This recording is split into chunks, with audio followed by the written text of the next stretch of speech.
Father of deals को भारत की बड़ी और कूटनीतिक जीत माना जा रहा, लेकिन भारत और अमेरिका के बीच हुई नई ट्रेड डील में डेयरी और संवेदनशील कृषि उत्पादों को बाहर रखा गया।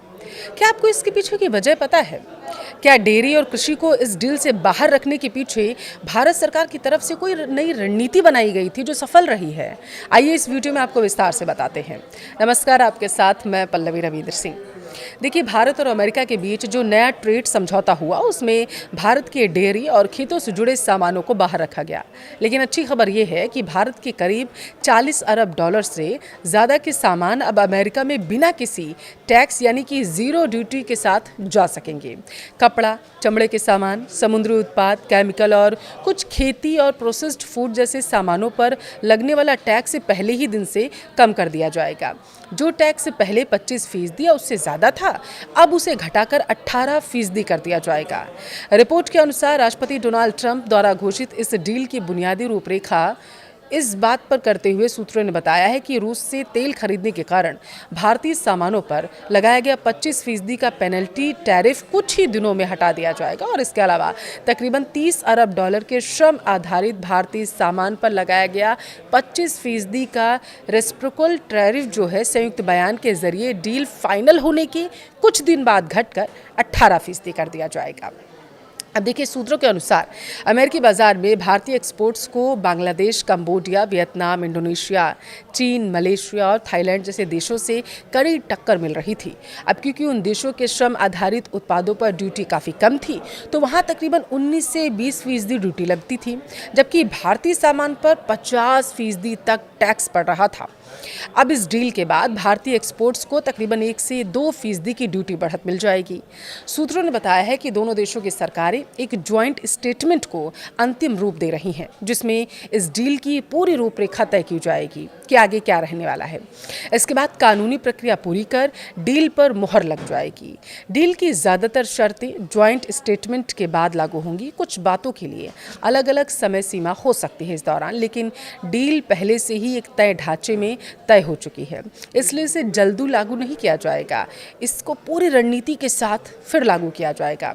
अगर आपको याद हो तो इससे पहले अमेरिकी कृषि मंत्री ब्रूक रोलिंस ने कहा था कि इस डील के तहत अमेरिका भारत को ज़्यादा खेती से जुड़े प्रोडक्ट्स बेच सकेगा, जिससे अमेरिका के ग्रामीण इलाकों में ज़्यादा पैसा आएगा। उन्होंने एक्स पर लिखा था, 2024 में अमेरिका का भारत के साथ कृषि व्यापार घाटा 1.3 अरब डॉलर था और भारत की बढ़ती आबादी अमेरिकी खेती के सामान के लिए एक बड़ा बाजार है। यह डील उस घाटे को कम करने में मदद करेगी। देखिए, सूत्रों के मुताबिक 500 अरब डॉलर की खरीद की प्रतिबद्धता 5 साल में पूरी होगी और इसमें वही चीज़ें होंगी जिनकी भारत को सच में ज़रूरत होगी। जैसे भारत को तेज़ आर्थिक विकास के लिए 100 अरब डॉलर से ज़्यादा के हवाई जहाज़ और उनके पार्ट्स चाहिए होंगे। इसके अलावा हर साल अरबों डॉलर का कच्चा तेल और गैस यानी कि जैसे LNG की खरीद भी की जाएगी। डील के बाद भारत के तकरीबन 10 अरब डॉलर के सामान को अमेरिका में ज़ीरो ड्यूटी पर एक्सपोर्ट करने की योजना है जो बनाई गई थी, उसकी इजाज़त अब जो है मिलती हुई नज़र आ रही है। जैसे अमेरिका अपने कई FTA पार्टनर्स को देता है, या अमेरिका की PTAAP सूची के तहत होगा, जिसमें तकरीबन 2000 प्रोडक्ट्स शामिल किए जाएंगे। अब वो कैसे होगा? देखिए, प्राकृतिक संसाधन, कॉफ़ी, चाय, फल के साथ टमाटर और फलों के जरिए ये चीज़ें होंगी।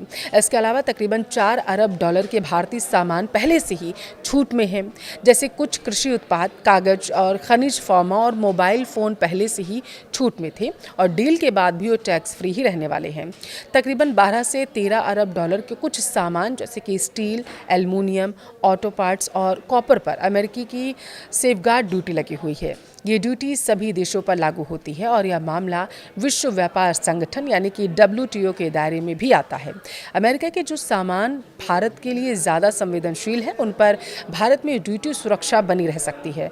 ये सूत्रों के हवाले से सबसे बड़ी इस वक्त की खबर है। जबकि कम संवेदनशील सामानों को तुरंत ही ज़ीरो ड्यूटी की सुविधा जो है वो मिलने लगेगी। संवेदनशील सामानों में डेयरी, अनाज, मक्का, मांस, पोल्ट्री फार्म से जुड़ी चीज़ें, चावल, गेहूं, GM फूड, सोयाबीन और एथनॉल शामिल हैं।